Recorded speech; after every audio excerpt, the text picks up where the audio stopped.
Olá! Uma saudação muito especial para a nossa audiência do Júris 360 Lab, que está aqui com a gente para mais uma análise. Olá. Hoje a gente vai mergulhar num tema que, olha, é fundamental, mas às vezes parece um quebra-cabeça, né? As súmulas do Supremo Tribunal Federal. Com certeza. É que a natureza delas é muito interdisciplinar, né? Uma súmula sozinha pode tocar em constitucional, administrativo, processo. Aí para estudar fica complicado mesmo, tudo misturado. Exatamente. E por isso mesmo, o material que está guiando a nossa conversa hoje é, assim, super interessante. A gente recebeu uma compilação feita por um advogado especialista em direito público que teve um trabalhão, sabe? Agrupou as súmulas do STF por área. Ah, que ótima ideia. Uma sistematização que ajuda demais. Facilita muito a vida, né? Para entender e para fixar o conteúdo. Sem dúvida. E, bom, para a gente ter segurança aqui no que a gente está falando, definimos um corte, né? Vamos analisar só as súmulas que foram publicadas até 30 de junho de 2025. Perfeito, assim todo mundo fica na mesma página. Bom, nosso ponto de partida hoje vai ser o direito processual do trabalho e o foco dentro disso, o subtópico competência. Essencial. Fundamental. A gente vai olhar para as 6 primeiras súmulas que esse material organizou para esse tema. Ok, então vamos lá desempacotar isso. A gente começa pelas vinculantes, depois vai para as comuns, sempre na ordem decrescente de número, tá? Seguindo a organização que a gente tem aqui. Uma abordagem bem lógica, porque, né, definir competência é o primeiro passo. Quem julga o quê? E na Justiça do Trabalho essa questão mudou bastante. As súmulas do STF mostram bem essa evolução. Perfeito. Então, começando pela competência trabalhista. A primeira da lista aqui é a súmula vinculante 53. Ela fala de execução de contribuição previdenciária, né? O que exatamente ela diz? Isso. A súmula vinculante 53, ela é bem importante para entender o alcance da Justiça do Trabalho hoje. Ela diz basicamente que a competência da JT, aquela lá do artigo 114, inciso 8º da Constituição, inclui executar de ofício as contribuições sociais, sabe? O INSS. Mas só aquelas que derivam das próprias decisões da JT, seja numa sentença condenatória ou num acordo que ela homologa. Interessante esse de ofício. Quer dizer que o juiz do trabalho pode fazer isso por conta própria, não precisa esperar o INSS pedir. Mas isso não poderia gerar algum tipo de conflito com a Procuradoria da Fazenda, por exemplo, que também cuida disso? É uma pergunta excelente. E de ofício é isso mesmo, por iniciativa do próprio juiz. A lógica que o STF consolidou aí foi a da eficiência, sabe? E da integralidade da decisão. Pensa assim, se a Justiça do Trabalho já disse que existe um vínculo, ou que tem verbas salariais a pagar, Certo. ela mesma já calcula e manda cobrar a parte do INSS que está ligada àquilo. Agiliza a arrecadação, né? E centraliza tudo num lugar só. Sobre os conflitos, bom, a legislação e a própria jurisprudência tentaram harmonizar isso. Mas o ponto central da SV 53 é esse: fortalecer a JT para resolver tudo o que deriva da decisão dela, inclusive o impacto previdenciário direto. Entendi, faz sentido essa lógica de centralizar. Né? Se decidir o principal, que são as verbas, já executa o acessório, que é a contribuição. Bom, saindo um pouco dessa parte mais financeira, digamos assim, e indo para o conflito mesmo, temos a súmula vinculante 23. Direito de greve. Como ela entra na competência? A súmula 23, ela direciona para a Justiça do Trabalho o julgamento das ações possessórias, mas só aquelas que surgem por causa do exercício do direito de greve pelo pessoal da iniciativa privada. Ações possessórias. Tipo reintegração de posse, manutenção de posse. Exato, essas mesmas. Então, na prática, se o pessoal está em greve, ocupa a fábrica, bloqueia a entrada, quem decide se pode ou não pode, se a empresa pode retomar o local, é a Justiça do Trabalho? Precisamente. A disputa sobre o espaço físico da empresa, quem tem o direito de ficar ali ou de retomar, isso é ação possessória. E no contexto da greve, a súmula 23 diz: é a Justiça do Trabalho que resolve. O STF, com essa súmula, ele meio que reforçou a ideia de que a JT é o lugar para lidar com todos os problemas que surgem do conflito trabalhista, inclusive essas brigas por bens, né, que acontecem numa paralisação.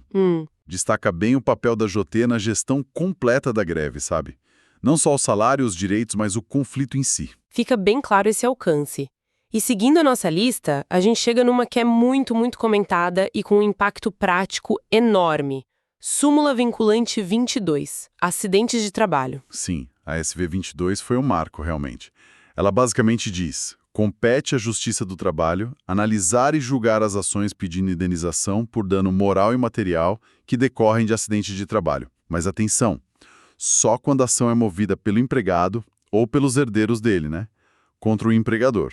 Ok, isso parece reforçar aquela ideia. Se tem relação de trabalho envolvida, a competência é da JT. Mas o ponto que sempre dá o que falar é a regra de transição dela, né?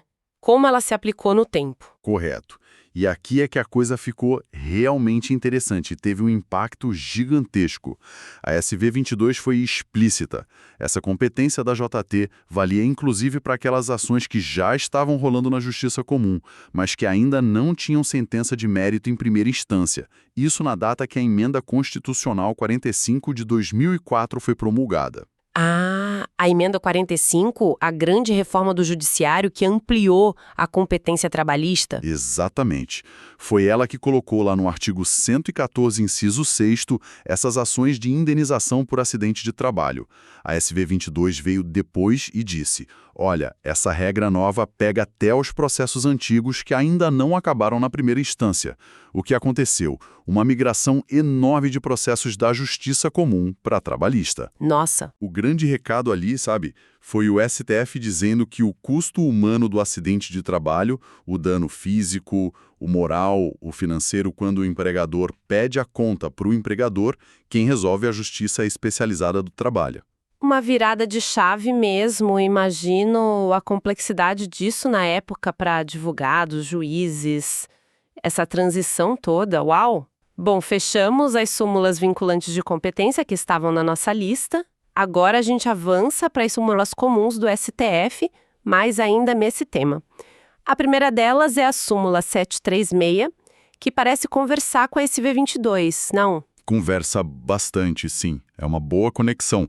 Enquanto a SV 22 foca mais na reparação do dano que já aconteceu, né, o acidente, a súmula 736 ela tem um olhar mais amplo e até, de certa forma, preventivo. Ela diz que compete à Justiça do Trabalho julgar ações que tenham como causa de pedir o descumprimento de normas trabalhistas sobre segurança, higiene e saúde do trabalhador. Causa de pedir o descumprimento. Quer dizer, não precisa ter tido um acidente ainda. Uma ação pedindo, sei lá, para a empresa fornecer EPI adequado ou melhorar a ventilação num lugar insalubre, baseado numa ANR, por exemplo. Isso vai para a Justiça do Trabalho. Exatamente essa a ideia. O que significa na prática? Que a JT não age só depois do problema para dar indenização. Ela age também para garantir que as normas que evitam o problema sejam cumpridas. Se o motivo do pedido é a violação de uma regra trabalhista de segurança e saúde, mesmo que a ação peça para a empresa fazer alguma coisa, tipo instalar um equipamento ou deixar de fazer algo, a competência é da JT. Entendi. Isso amplia bem o escopo da SV 22, né? Abrange também essa tutela para prevenir, para cuidar da saúde do trabalhador, sempre com base nas regras do trabalho. Uma atuação mais proativa da Justiça do Trabalho nesse campo. Muito interessante. Seguindo aqui na ordem, a próxima é a súmula 433. Essa fala de um instrumento específico, né? Mandado de segurança. Isso. A 433 foca no mandado de segurança, o MS. Ela define que o Tribunal Regional do Trabalho, o TRT, é quem julga o MS impetrado contra um ato do seu próprio presidente. Mas tem uma condição.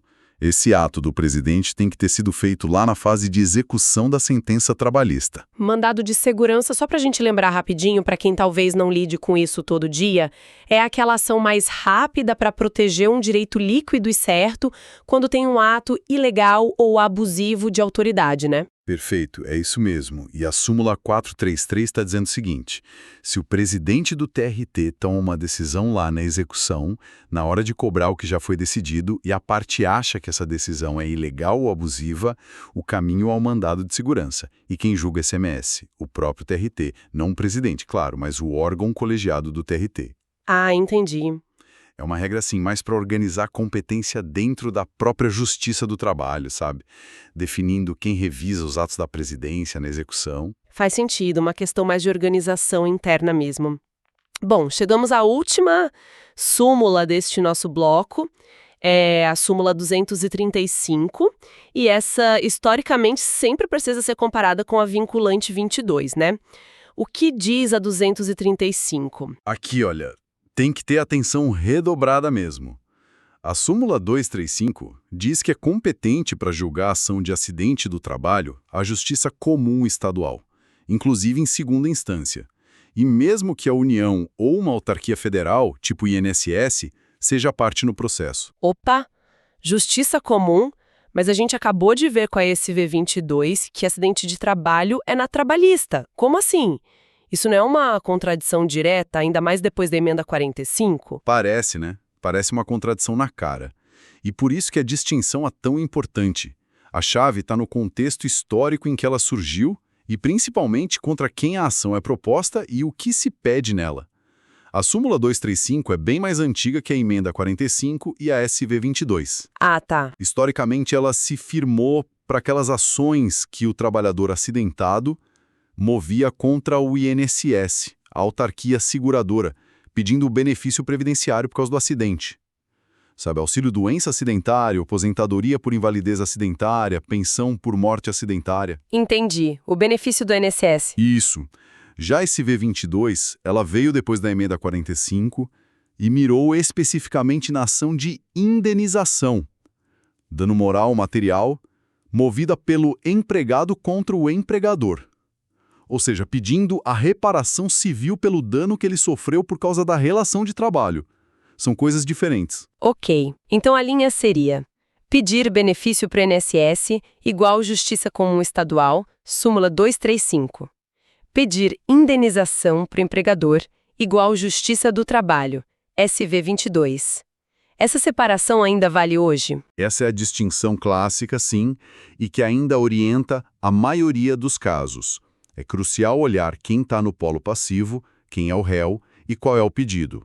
A emenda 45 fortaleceu muito a competência da JT para tudo que vem da relação de trabalho, e isso resultou na SV 22. A súmula 235, embora o STF não tenha cancelado ela formalmente, teve seu espaço muito reduzido. Basicamente ficou para essa situação: ação contra o INSS pedindo benefício acidentário. E mesmo essa competência da Justiça Estadual para julgar causa de benefício acidentário contra o INSS, ela é reforçada por outra súmula do STF, a 501, que diz a mesma coisa. Justiça Ordinária Estadual julga causa de acidente do trabalho, mesmo contra a União ou autarquias. Então, para simplificar, a 235 e a 501 ainda mandam as ações puramente previdenciárias de acidente para a Justiça Comum Estadual.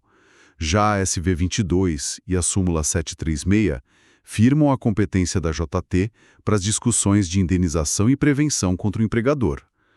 Tem que analisar caso a caso, partes, pedido, não tem jeito. É uma teia meio complexa mesmo. Exige atenção aos detalhes, à história. Faz todo sentido organizar por temas para tentar entender melhor. Bom, recapitulando então o que a gente viu hoje, foram 6 súmulas do STF sobre competência no processo do trabalho. Isso. As vinculantes, 53, falando da execução de ofício das contribuições pela JT, a 23, sobre ações possessórias em greves, e a 22, que foi chave para as indenizações por acidente de trabalho contra o empregador. Exato. E as súmulas comuns, a 736, que ampliou para ações preventivas de segurança e saúde, a 433, tratando do mandado de segurança contra ato do presidente do TRT na execução, e a 235, que delimitou aquela competência que sobrou para a Justiça Comum nas ações contra o INSS por benefício acidentário. Perfeito. Vendo assim em sequência, agrupadas pelo tema competência, fica mais nítido, né? Como a Justiça do Trabalho se expandiu e consolidou seu papel, principalmente depois da Emenda 45. Então, o que a gente tira disso tudo? Parece que surgem uns eixos claros, né? A JT afirmando sua autoridade sobre o dinheiro que resulta das decisões dela, CV 53, ela gerenciando os conflitos trabalhistas diretos, sejam coletivos ou individuais, CV 23, CV 22, S736, e também definindo regras internas, S433. E, ao mesmo tempo, convivendo com umas distinções históricas que ainda estão aí, S235101. Mas a tendência clara que a S45 puxou e as vinculantes confirmaram foi concentrar na JT as brigas que nascem da relação de trabalho num sentido bem amplo. Uma concentração que reflete a ideia de especialização, né? E a vontade de quem fez a reforma constitucional. Cobrimos bastante coisa hoje sobre a competência da Justiça do Trabalho, olhando para essas súmulas do STF. Foi um bom mergulho inicial. Nos veremos no próximo bloco para continuar essa exploração. Um final para nossa audiência pensar. Considerando a rapidez com que as relações de trabalho mudam hoje, pensa em trabalho por plataforma, inteligência artificial no trabalho, home office para empresa de outro país. Como será que esses entendimentos sobre competência, que foram firmados em contextos talvez mais tradicionais, digamos assim, como eles vão ser desafiados? Ou como vão precisar ser relidos? Será que esse conjunto de súmulas que a gente tem hoje dá conta de todos esses novos conflitos que estão surgindo ou que ainda vão surgir por aí no mundo do trabalho? Fica a reflexão. Bem-vindos a mais uma análise aqui no nosso espaço. Hoje a gente vai fechar um ciclo importante, explorando o direito processual do trabalho. O foco, as últimas súmulas relevantes do STF que estão naquele material que a gente recebeu. A nossa fonte é uma compilação, olha, super útil, de súmulas do STF, tudo organizadinho por tema e atualizado até março de 2025. E aqui, um agradecimento mais que especial ao Dr. Paulo Luiz, que teve esse trabalho meticuloso de organizar tudo por disciplina, por subtópico. Isso ajuda demais a nossa conversa, né? Bom, a missão de hoje é desvendar as 7 súmulas finais que aparecem listadas para direito processual do trabalho nesse material. A gente vai passar pelos temas de execução, depois honorários advocatícios e custas processuais e, para fechar, recursos. Prontos para a gente mergulhar nesses pontos? Com certeza. O objetivo é pegar a essência dessas decisões, né? Entender o que elas significam na prática, no dia a dia da justiça do trabalho.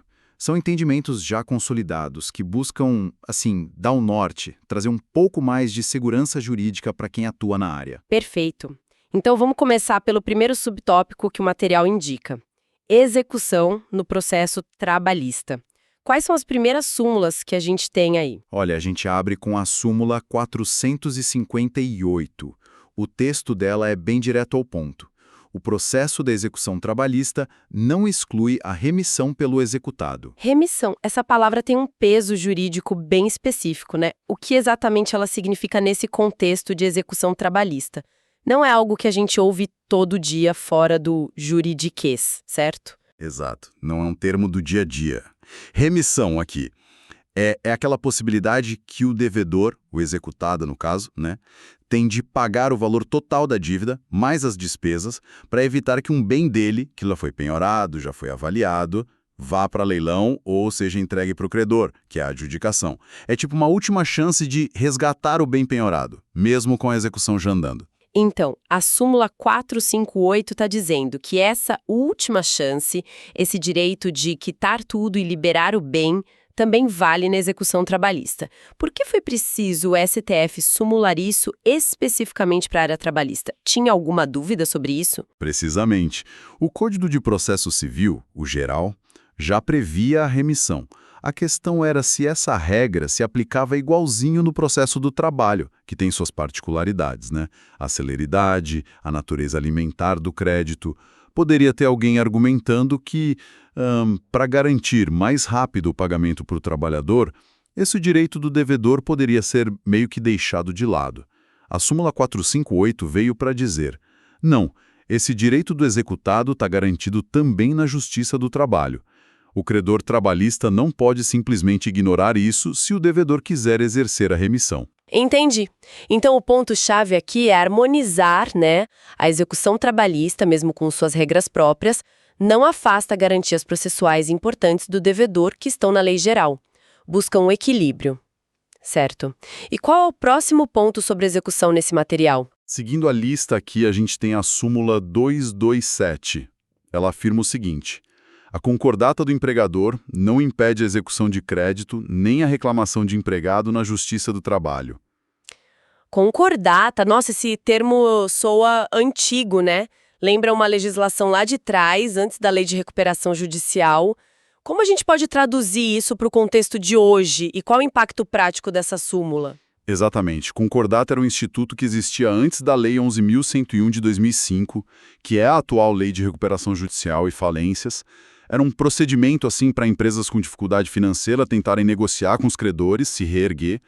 Mas a lógica da súmula 227 ela continua super relevante. Ela estabelece um princípio fundamental: a dificuldade financeira do empregador, mesmo que formalizada num processo como a concordata ou hoje a recuperação judicial, não serve como um bloqueio automático para as ações trabalhistas. Mas, se já tivesse uma decisão reconhecendo um crédito dele, tipo uma sentença que já transitou em julgado, a execução desse crédito também não era impedida pela concordata.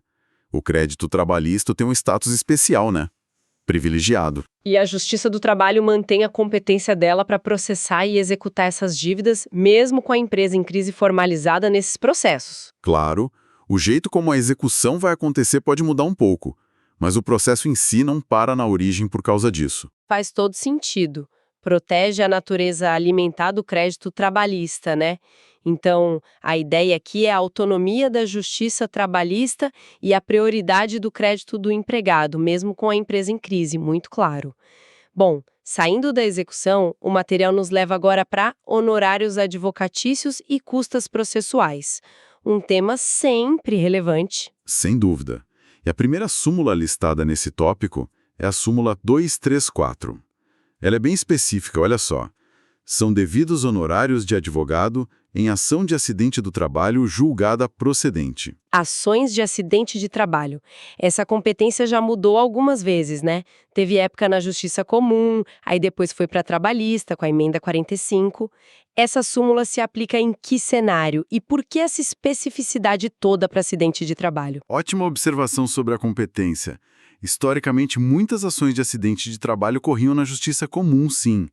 A súmula queria garantir que, nessas ações específicas onde se discute a responsabilidade civil por danos de acidente de trabalho, se o trabalhador ganhasse a causa, né, tivesse o pedido julgado procedente, teria condenação em honorários de sucumbência para o advogado dele. Isso era importante porque no processo do trabalho raiz, vamos dizer assim, a questão dos honorários de sucumbência teve um tratamento bem diferente por muito tempo, era mais restrito. A súmula garantia essa verba nas ações de acidente, não importava onde elas estivessem correndo. Com a reforma trabalhista de 2017, a sucumbência virou regra geral na Justiça do Trabalho, mas a súmula ainda tem seu valor histórico e pode ser relevante para casos antigos ou situações bem específicas. Entendi. O ponto central é: ganhou a causa sobre acidente de trabalho, o advogado do trabalhador tem direito aos honorários de sucumbência. É uma regra que, de certa forma, reforça o acesso à justiça nessas situações que são tão delicadas, né? E sobre as custas? O material traz a súmula 223. Exato. A súmula 223 trata de uma situação bem comum: a isenção de custas para o trabalhador e o papel do sindicato nisso. O texto diz: concedida a isenção de custas ao empregado, por elas não responde o sindicato que o representa em juízo. Vamos desenhar o cenário então.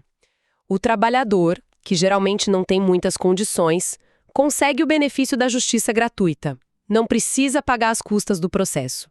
E ele está sendo representado pelo sindicato da categoria dele. O que essa súmula impede exatamente? Ela impede que, caso apareça alguma obrigação de pagar custas no processo, que até pode acontecer em algumas situações mesmo com a gratuidade inicial, ou se ela for revogada, essa conta seja repassada para o sindicato que atuou como representante ou substituto processual. A isenção é um benefício pessoal do trabalhador.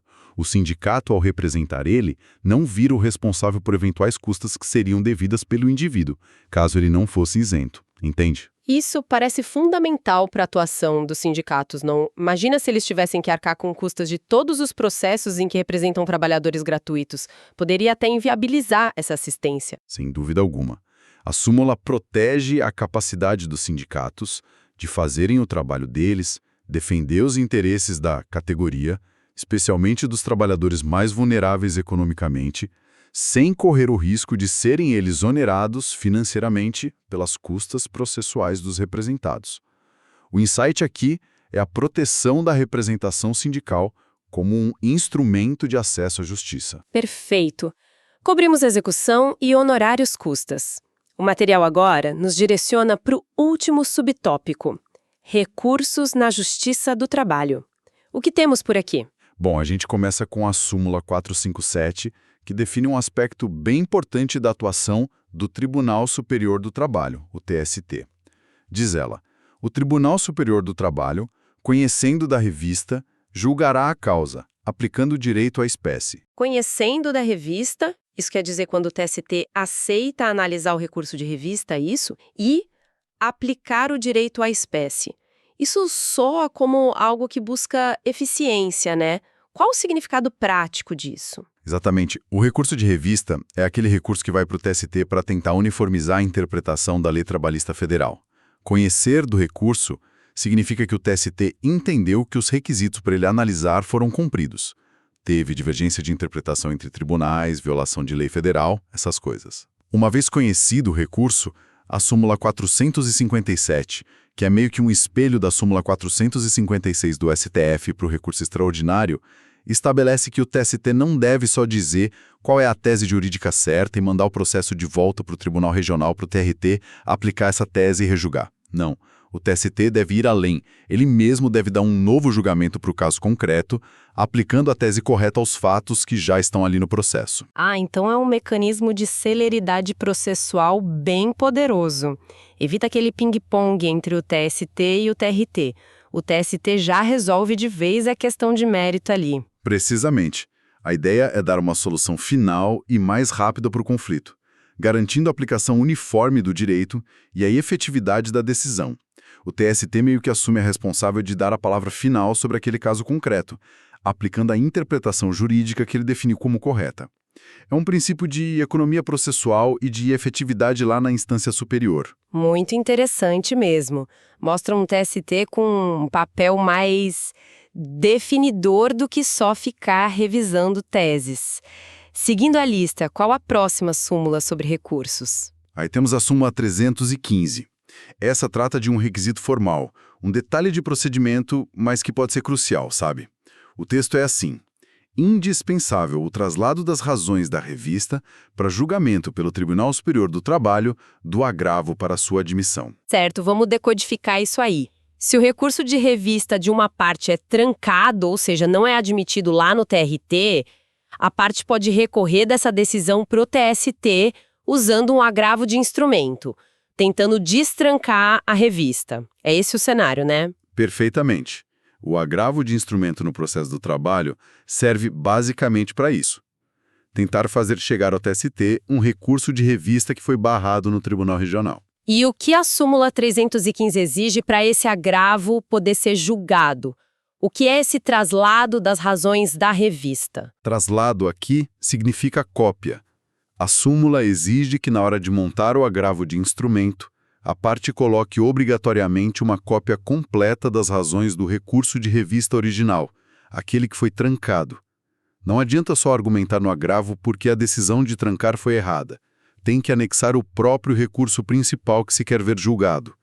Se essa cópia das razões da revista não estiver no agravo, o TST nem vai analisar os argumentos do agravo. Ele simplesmente não julga por falha na formação do instrumento. Entendi. É uma exigência de instrução completa do recurso, então? O TST precisa ter o recurso original ali na mão para poder decidir se ele merecia ou não ter sido trancado. Uma regra bem formal, mas com um impacto decisivo. A dica é atenção máxima na hora de montar o agravo de instrumento. Então, fechamos o ciclo das 7 súmulas. Vamos só recapitular rapidinho os pontos essenciais que a gente viu? Vamos lá. Começamos com a execução. A súmula 458 garante o direito de remissão por devedor também no processo trabalhista, ou seja, preserva aquela chance de quitar o débito e liberar o bem penhorado. E a súmula 227 afirma que a concordata, ou hoje a recuperação judicial do empregador, não impede o andamento das reclamações nem das execuções trabalhistas. Depois fomos para honorários e custas. A súmula 234 estabelece que são devidos honorários de advogado nas ações de acidente de trabalho que o trabalhador ganha. E a súmula 223 protege o sindicato, dizendo que ele não responde pelas custas processuais quando representa um empregado que tem justiça gratuita. E no bloco final, de recursos, a súmula 457 dá ao TST o poder de julgar o mérito da causa quando ele conhece da revista, aplicando direito à espécie para agilizar o processo. A súmula 315 exige que se junte as razões da revista no agravo de instrumento que tenta destrancar ela, senão o agravo nem é conhecido. Cobrimos todas as 7. Exato. E essa passagem pelas súmulas deixa a gente com uma reflexão interessante que a gente até comentou de leve. A criação de súmulas busca, por um lado, uniformizar a interpretação da lei, né? Trazer previsibilidade, segurança jurídica, o que é essencial. Saber como o STF ou o TST pensam sobre um tema orienta todo mundo que trabalha com isso. Sim, essa busca por uniformidade é um motor importante do sistema de precedentes e súmulas, com certeza. A necessidade constante de interpretar, aplicar corretamente, verificar se ainda faz sentido, adiciona camadas de complexidade ao sistema. Exige uma atenção, uma atualização contínua dos profissionais. Aí fica a pergunta: como é que esse balanço entre buscar clareza pela uniformização e a complexidade que vem junto com a interpretação e aplicação dessas regras afeta na prática o acesso e a efetividade da justiça para o trabalhador? Será que a simplificação de um lado acaba gerando complexidade de outro? Uma provocação excelente para a gente fechar. Essa tensão entre uniformidade e complexidade, entre a regra que parece clara e a sua aplicação no caso concreto, é algo que permeia todo o direito, né? E no processo do trabalho, com as suas urgências, talvez isso seja ainda mais sensível. Bom, chegamos ao fim desta exploração focada nas últimas súmulas de direito processual do trabalho do STF, conforme elas estavam organizadas no material do Dr. Paulo Luiz, a quem a gente agradece de novo pela organização. Esperamos que essa análise tenha sido útil. Se este conteúdo agregou valor para você, considere se inscrever aqui no canal Juris 360 Lab e deixar o seu like. Isso ajuda muito a gente a continuar produzindo análises como esta. Muito obrigada pela companhia e até a próxima.